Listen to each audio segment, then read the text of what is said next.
Hello friends, very good morning and welcome to my channel Study and Grow.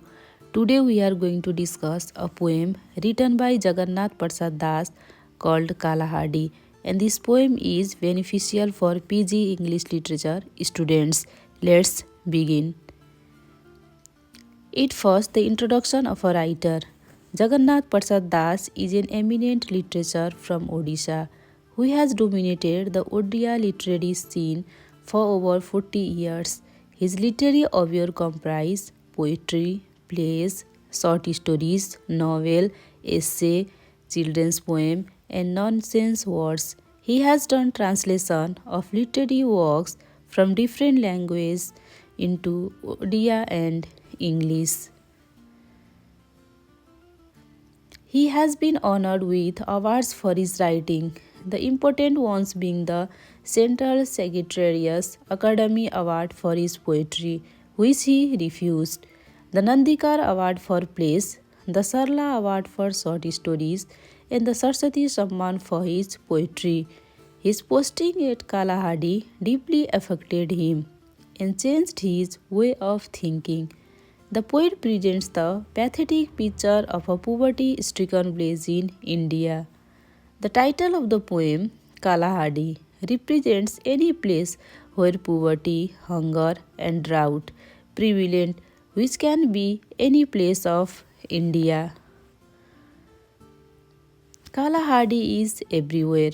We don't need road maps or helicopters to go to Kalahandi because wherever there is hunger, there is Kalahandi. It hasn't rained at Kalahandi and there is not a single plant to eat. The whole village is like a graveyard. The ground is cracked, showing that it hasn't rained for a very long duration. And the river has also dried up, leaving behind the infertile river sand.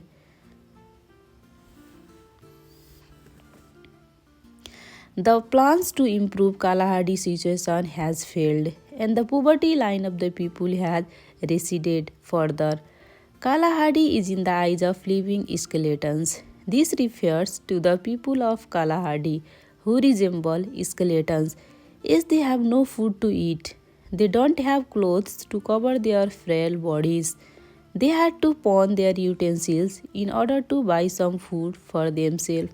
Their huts are crumbling and have unthatched roofs. The people here lack basic necessities of life such as food, clothing, and even shelter. To want to earthen pots is a prosperity in Kalahari. Famous crowds gather at the charity kitchens for food. Children are auctioned at the marketplace and young girls are sold to brothels. The people of Kalahari engage in these inhuman activities for the sake of filling their stomach.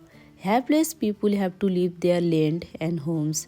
There are false press statements about Kalahari and exaggerated statistics.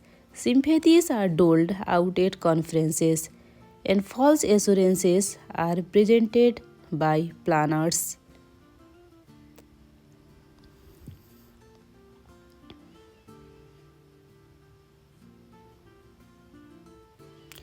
Kalahari is very close to us. It presents the occasional regrets of our soul, in the unexpected nagging of our conscience about our deeds, and the rare repentance of our inner self.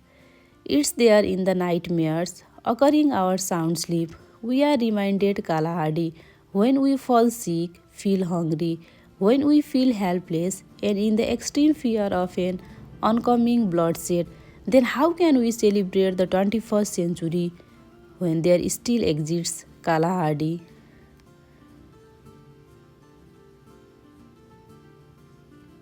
Kalahari has become a metaphor for the suffering that one can encounter all too commonly, for hunger and famine are commonplace in many a village in India.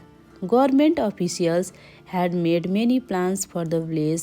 The bureaucrats had assisted the situation, but none of their plans had ever been acted upon, materialized. If one wants to know about poverty looks like, One has only to look at Kalahandi, sunken eyes, walking skeletons, beads, and pieces of rags, barely affording a covering to the bony frames of the villagers.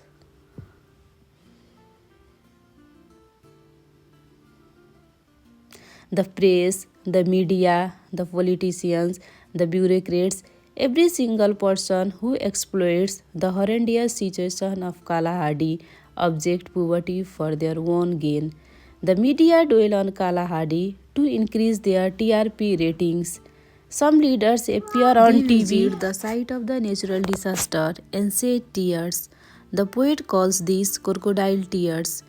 Government officials make false promises and act as if they truly sympathize with the loss of the villagers, but in reality, they are only interested in gaining public support and have no interest in the destitute designs of Kalahari. At last, in the conclusion, the poem opens with the rude shock of the reality that one does not require a map to find Kalahari. Kalahari is wherever hunger exists. Kalahari is wherever there is disease and lack, deprivation and suffering. The main themes of the poem is suffering of the poor, the exploitation of their situation by the politicians and the media, and the general indifference of the masses of Indians who are more well off. Thank you.